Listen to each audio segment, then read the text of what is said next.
And hello, welcome back to day number 3 of our Babylon VBS, Daniel's Courage in Captivity.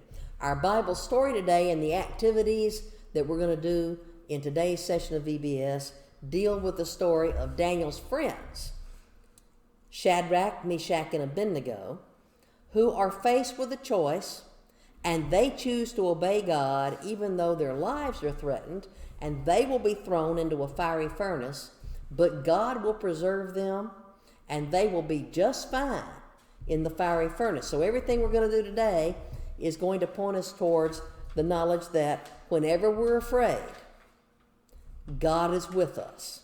That's our Bible point, and our key verse for today comes from Isaiah 41, verse 10, that says, "Do not be afraid, for I am with you.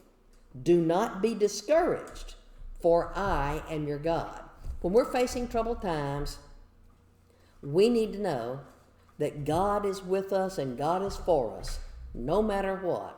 So I hope you enjoy today's activities at VBS, and I hope you'll join us again tomorrow for more of our Babylon, Daniel's Courage in Captivity.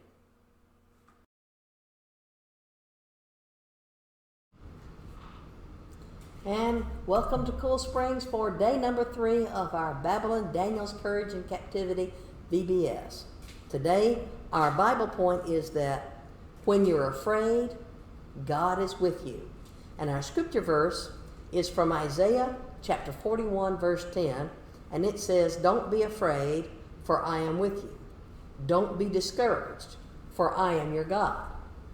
In today's story about Daniel's adventures, Daniel isn't even part of the story. We don't know where Daniel is. He might be out on some mission for the government, because by now, Daniel and his friends have graduated from that college program that Nebuchadnezzar had them in, and they're now serving in Nebuchadnezzar's government. Nebuchadnezzar has had a statue built that's 90 feet high, and it's made out of solid gold. And he's issued a rule that everybody in the country has to bow down and worship that statue that he had built. And if they don't, Nebuchadnezzar says he's going to have them put to death by tossing them into a fiery furnace. Daniel's not in this story. We think he's out of the country on some mission. But his 3 close friends, Hananiah, Azariah, and Mishael, better known by their slave names of Shadrach, Meshach, and Abednego, they are still in the area around Babylon. And when they hear the king's order, they know we can't do that. We have to obey God. We can't worship an idol. We know what the 10 Commandments are. Thou shalt not make a graven image. Well, a statue is a graven image. And so they refused to do it. And it got reported to the king. Somebody snitched on them. And the king, because he liked these 3 young men, called them in and gave them a second chance to do what he wanted them to do. And he told them, "I understand that you didn't follow my rules and bow down and worship my statue when the signal was given with all the musical instruments. If you'll do it now, we'll just forget all about your failure and everything will be well and good. But if you don't, I'm going to have you put to death in a fiery furnace." And they told him, "King, we don't even need to answer you on this. You know us. You know the God that we worship. We cannot worship a graven image." That makes Nebuchadnezzar mad, and he threatens him again, and he asks him a question. "If you don't do this, I'm going to have you immediately, right now," no time for them to think about it, sit in a jail cell and think about it for a while, "I'm going to have you immediately put into the fiery furnace, and I'm going to have the furnace made 7 times hotter than it normally is." That would be a very horrible way to die, in a fire like that. And he asked them, "What God can save you from my rules?" And their answer is, "King, you may be king here, but you are only king because God has allowed you to be king. But if we have to choose between following you or following God, and we know God is right, we have to follow God. You ask what God can save us from you? Ours can. See, they had a lot of confidence in God. And they told the king, but even if God doesn't spare us, even if we die in that furnace today, know this, O king, we have to be true to God. We have to do what is right because we know it is right. Well, the king was really, really mad. So he had them put in a lot of clothes. Clothes are flammable. He had them bound with ropes so that they couldn't get away or try to fight the people who picked them up. And he had some of his strongest soldiers carry them to the top floor of this open furnace and drop them in from a great height. Ordinarily, even being dropped from a great height would cause you to have broken bones and be very badly injured, let alone falling down into a fire. And the king stood there at the entrance and he watched to see what would happen. And to the king's great surprise, within a matter of a few moments, he saw not one, not two, not three people, but 4 people walking around perfectly fine, not being harmed by the flames. And the king asked all of his advisors, didn't we, well, it was really the king's order, but he wanted people to be on his side. Didn't we throw 3 men into the furnace? And they said, yes. Well, I see 4 men walking around loose, and one of them looks like a son of the gods. And then he calls by name, Shadrach, Meshach, and Abednego, come out. You see, they stayed inside the furnace, even where the flames were, until the king told them to come out. And when they came out, he is just totally astonished. They're not hurt by the flames. Their clothes and their hair isn't singed. They don't even smell like smoke because they've been inside this furnace. The king had to learn that God would intervene on his people's behalf. Were they afraid of death? Yeah, who wouldn't be? But they respected God enough not to compromise, not to give in, not to do something that they knew was wrong, rather than trusting God even though they were afraid of what could happen to them. And that's what you and I need to learn. We need to learn to have the same kind of courage that Daniel and his friends had in captivity, to know that when we're facing something that we're afraid of, and we're not sure whether it's going to turn out all right or not, that we still need to trust God just like Daniel and his friends did. See you tomorrow for day number 4 of our Babylon VBS, Daniel's Courage in Captivity. And welcome to Cool Springs for day 3 of Vacation Bible School, Babylon, Daniel's Courage in Captivity. This is our Bible Time Bakery and Food section, and today we're talking about herbs and spices and medicines. And so I've got one modern thing here. This is a jar of hot sauce.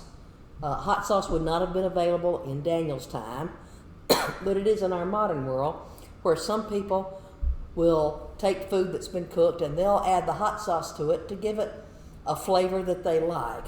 We also have a jar of honey here. Honey was definitely used in biblical times as a food all by itself, as honey could be put in a small bowl or jar, and people could take some of the bread and dip it in honey to eat it as part of their evening meal. And sometimes they would cook with honey. They could put it inside their breads or in other things that they were making to give it some extra flavor.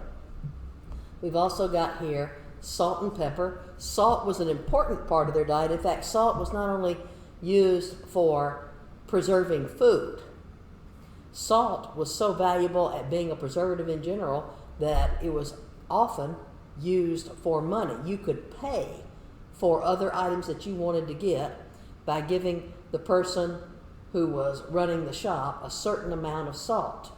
So salt is an important preservative. Salt and pepper both give some flavor. And here we have some of the herbs that were used. Sometimes the herbs are used for eating purposes. This is parsley. Parsley would have been an important part of the Jews' diet when they were in exile in Babylon, because parsley is one of the things that they would eat at Passover. At Passover, they would take a sprig of parsley and they would dip it into some salty water and eat it to remind them of the bitterness of what life was like when they were slaves in Egypt and how God had provided for them by taking them out of Egypt. So they would eat parsley. They can also use parsley as a breath mint. If you're eating something that's spicy, in our day and time, you can do things like brush your teeth, and you can do things like use mouthwash or breath mints. Well, one of the things that parsley is good for is it's a natural breath mint. So often you'll see it as a garnish on tables, but very often a lot of herbs and spices and plants like parsley could be used where they would put it out on a stone or put it in a small bowl and use another stone to grind it to not only make flavorings and seasonings for food, but sometimes they would use certain plants as medicines. And I've got a jar of spices here. This happens to be coriander seed because they would have to use spices not only for preserving food, for making food taste tasty, but also sometimes they would use various herbs and spices as medicines and even as preservatives for preparing a body for burial. They would use spices like myrrhs and aloes and things. The coriander seed is here at the church because when the children of Israel are wandering in the wilderness for 40 years, God provided manna in the wilderness. Manna means what is it? Because the children of Israel didn't really know what to call it, so they just called it, what is it? We're told in the Bible that it looked like coriander seed, but that it was white. This coriander seed is kind of a brownish color, but it looked white, and this was what they ate. So we're looking at how foods are prepared, how foods are measured, how some of the items that could sometimes be used for food might have other purposes like preservatives or for medicines to heal people. And people in Daniel's day needed to know how to use the plants properly to provide for their daily needs, to take care of their bodies if they maybe got cut or got injured, got sick, how some of the plants that God provided on the earth could be used for medicine to help them be better. And they also needed to learn how to do tasty type foods. So you can try this at home, get some parsley, dip it in some salty water. You can look around for different kinds of herbs and spices. Look up online how different things are used to make even the dyes for clothes came from plants, and how they made medicines and all kinds of good things using herbs and spices. We'll see you tomorrow for more of our Vacation Bible School. Thanks for watching. And welcome to day 3 of Babylon, Daniel's Courage in Captivity. Today's game activity is what we call catapult launch, and there are several things that you can do, depending upon the age of your child, to play this game. One form of catapult launch is a simple slingshot. This kind of slingshot that I'm holding up here, it's obviously a homemade slingshot that you can put in something like a ping pong ball or a Nerf ball, not anything that's going to break windows, to show them how you can launch items from one location to another. We're going to do that catapult launch here at the church for our live VBS. Some of our men have built an actual catapult, which is basically a wooden plank, kind of like a seesaw, on another block of wood, and we'll put things on one end of it and then slam down on the other end and watch how far it flies. So you can do that. Another thing that you could do that would be very, very simple would be to check around at department stores, discount stores, either for a plastic kids lacrosse type set, or at a sporting goods store what a lacrosse stick looks like, because they would catch and sling that way. And you can talk about the difference between the game of lacrosse that's played here in the 21st century in our culture, and how ancient weapons were used with catapults to launch things from one place to another, to try to break down city walls, to try to bring down enemies, to try to protect people from wild animals. They would try to use the slingshots or a catapult launch to destroy incoming enemies or wild animals that might represent a threat to people's safety. Another simple thing that you can use, and we almost had a little incident this afternoon. In fact, I'm going to step away from the camera for just a second and go pick it up.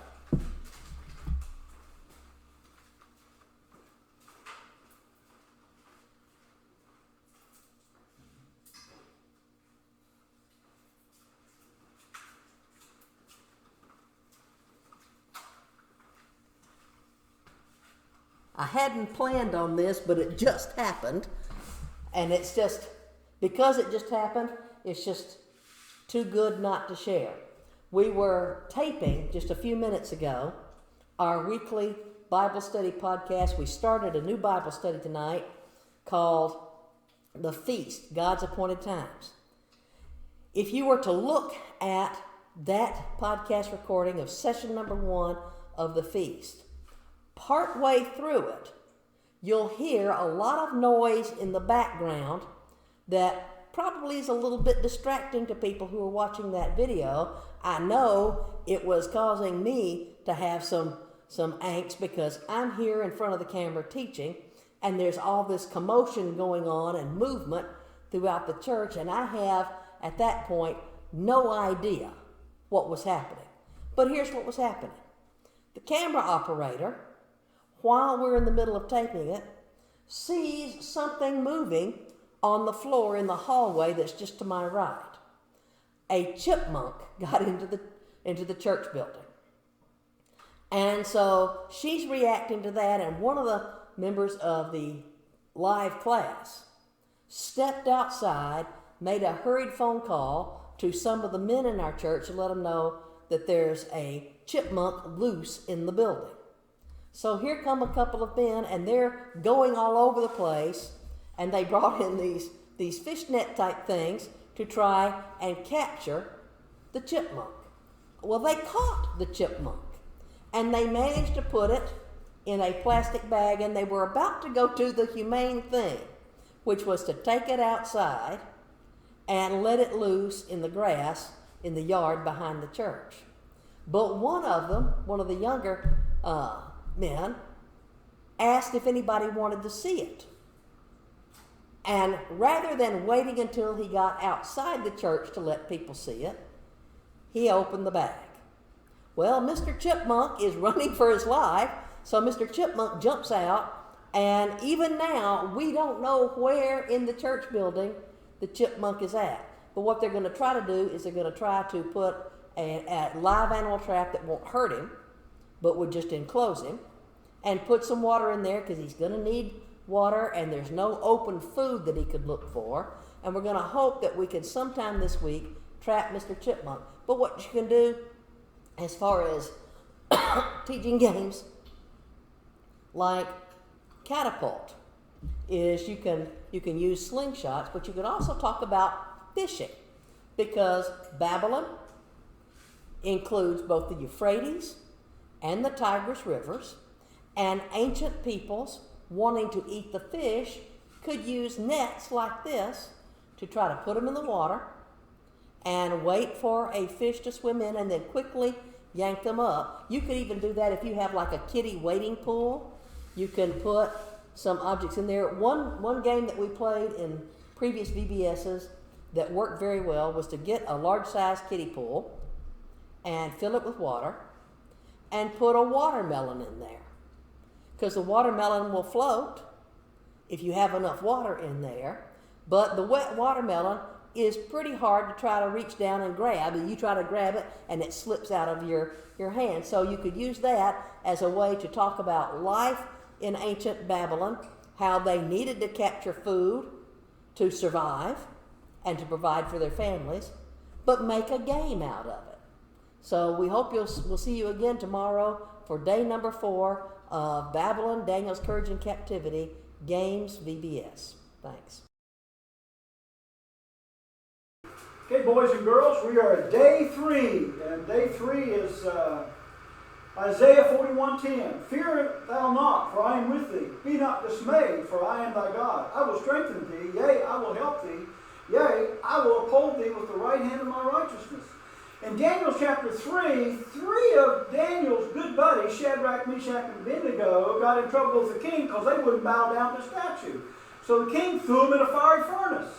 And we built a fiery furnace, and we'll see that here in just a little bit. We're going to turn the lights off and let you see that. But what happened was, when they threw them in the fiery furnace, the king looked in, and instead of seeing 3 people, he saw 4 people. And he said, it looks like one is the Son of God. Well, that's what we call a pre-incarnate appearance of Jesus Christ, because Jesus is God, God of the Old Testament, God of the New Testament. So the 3 Hebrew children so loved God and followed him and were faithful to him that when they got thrown in the furnace, Jesus showed up and protected them. They didn't even smell like smoke. Nebuchadnezzar's guards got in trouble because they burned up. So what we want to do is turn the lights off and we'll see our fiery furnace. Okay? And the 3 Hebrew children were thrown in there, but they were okay. And when they came out, their clothes didn't even smell like smoke. We'll turn the lights back on. Now, why did they have a furnace in the first place? Well, I don't think they built it so they could throw people in it. They built it so they could get metal. When you find iron and metal ore, it's in the ground, and it's got rocks and dirt stuff attached to it. So they would put it in an oven and melt it down. So we're going to go over here, and we're going to melt some metal and mold it into something. Because we're going this way. So I've got a little burner cup here. And in the burner cup, I've just put some small pieces of metal. And we're going to melt those down and pour them into a mold. And the mold I've made, I just got a dial from an old radio, and I got some wet sand, and I push an impression into the wet sand, and that's where we're going to pour the metal. So we're going to go over here, light this up.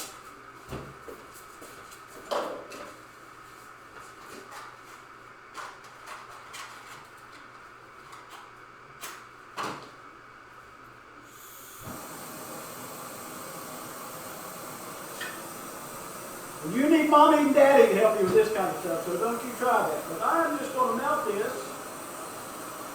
metal. It'll take a little moment. Is that called an acetylene torch? No, this is just a burner. Burner. It's propane burner. So that's the kind you use to light a stove right before a barbecue thing? So is that the kind of thing that you use to light a stove for a barbecue? Yeah. Well, I use it to cook coffee on. Use it in chemistry lab instead of a Bunsen burner. Oh, this is getting red hot. It has to get white hot, and then it'll melt, and then we can pour it into the mold. Takes a little moment or two.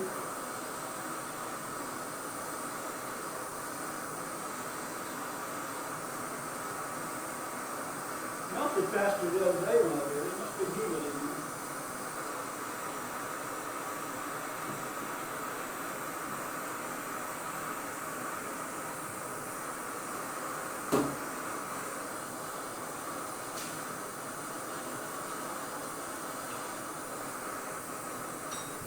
There we go.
Okay, so we melted those little pieces of metal, and we made ourselves a little button. That's all for today. Y'all have a great time.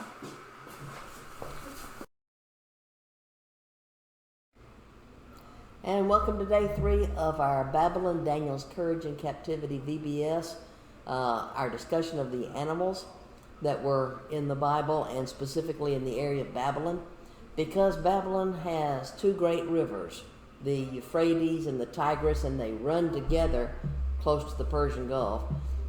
A lot of waterfowl would be in Babylon. And so in the marshy areas close to the Gulf, there would have been places that would have been homes for ducks. Ducks are an interesting creature. This one happens to be a stuffed animal that I have at my house. This would be a mallard duck because of the greenness on the head, but a duck is an interesting creature in that it can fly in the air because it's got wings. It can swim in the water and float on top of the water using the legs, the pads to paddle their way across, and it can walk on the land as well. So the duck is a creature that we can find on the land, in the air, and on the water. Ducks can be eaten. Duck meat is edible.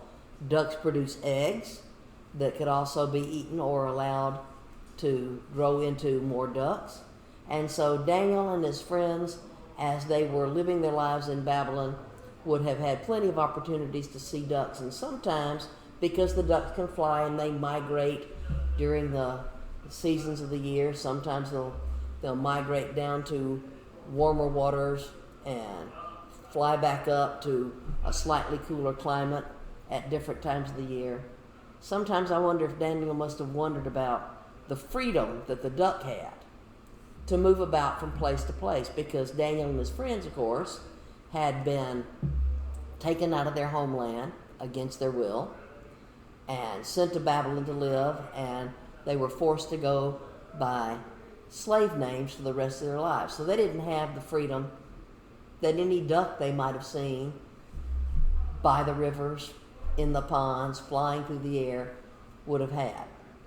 But because the duck is an animal that can do many different things, Daniel could have also reflected on the fact that there were many things he could do, even in a place he didn't necessarily want to be, for God's glory. So there are a lot of life lessons that we can learn from the ducks. Ducks are good animals. The town that I grew up in had a lake nearby, and it used to be a fun activity for us as a family when I was a kid, and then when I got to be an adult, to take children in our family down to the lake to feed the ducks, because ducks are very friendly. They'll come right up to you, especially if you're tossing out bread or other forms of food. And if you've done it often enough, the duck may come up and quickly take it out of your hand. But you want to be careful, because you don't want to get bit, because the duck's bill is pretty hard, and you don't want to get your fingers smashed. So ducks are animals that are not afraid of humans. They're animals that can do a lot of things. They're beautiful to look at, and we can learn a lot of life lessons from just watching the ducks. Thanks for watching. Welcome to day 3 of crafts for Daniel's Courage in Captivity. We will be making the statue that Daniel interpreted for King Nebuchadnezzar. To start off, you're going to need some air dry clay, toothpicks, paintbrush, and paint. Next, mold your statue. Let the kids get creative with this. You could put out a reference picture so they can kind of get an idea of what they can do.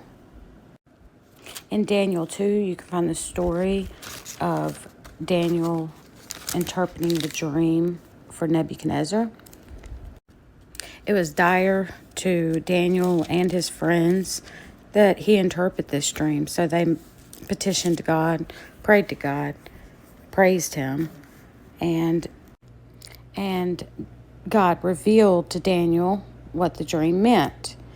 The king could trust Daniel because Daniel was the only one who was able to tell the king what he had dreamed. And this is what it says in Daniel 2:31. You, O king, were looking, and behold, there was a single great statue. That statue, which was large and of extraordinary splendor, was standing in front of you, and its appearance was awesome. The head of the statue was made of fine gold, its breasts and its arms of silver, its belly and its thighs of bronze, its legs of iron, its feet partly of iron and partly of clay.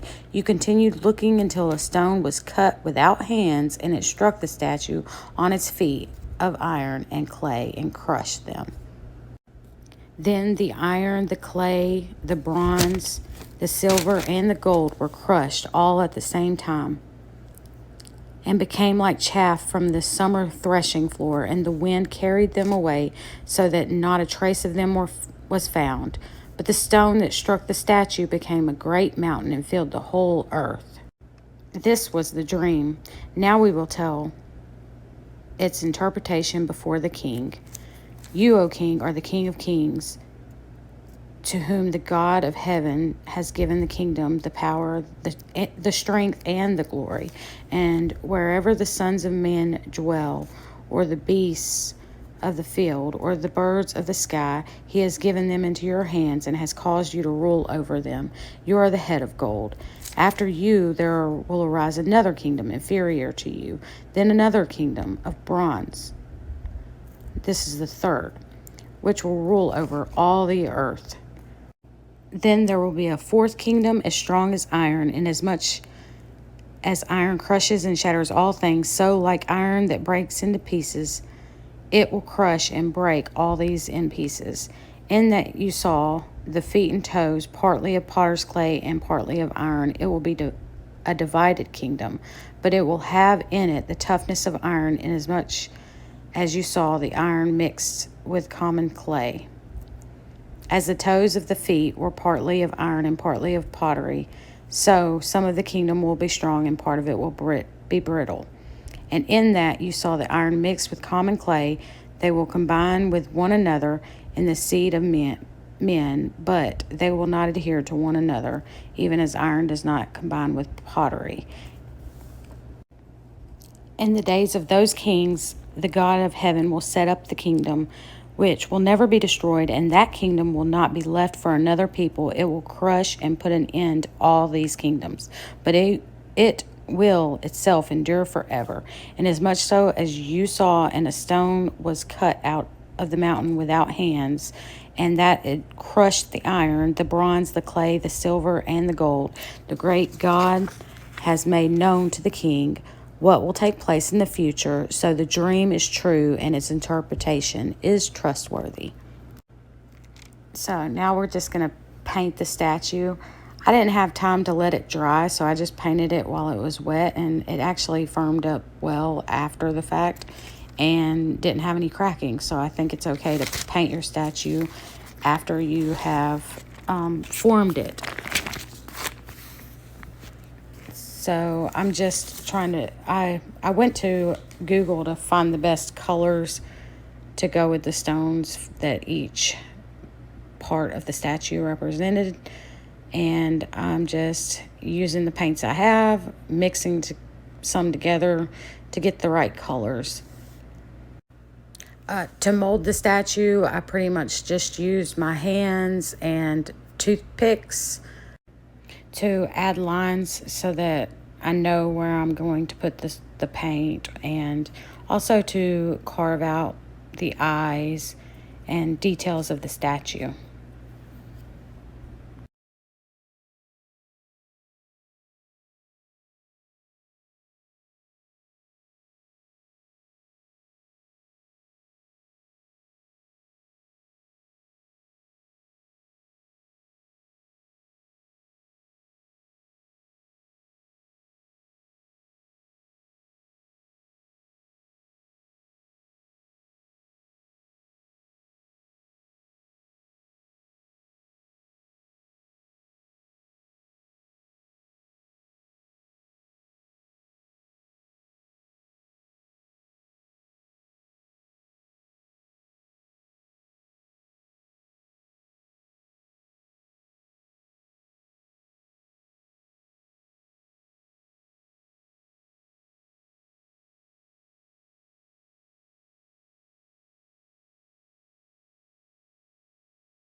For the bottom, the feet, you're going to make the clay, which I made it look reddish. You could add some more brown.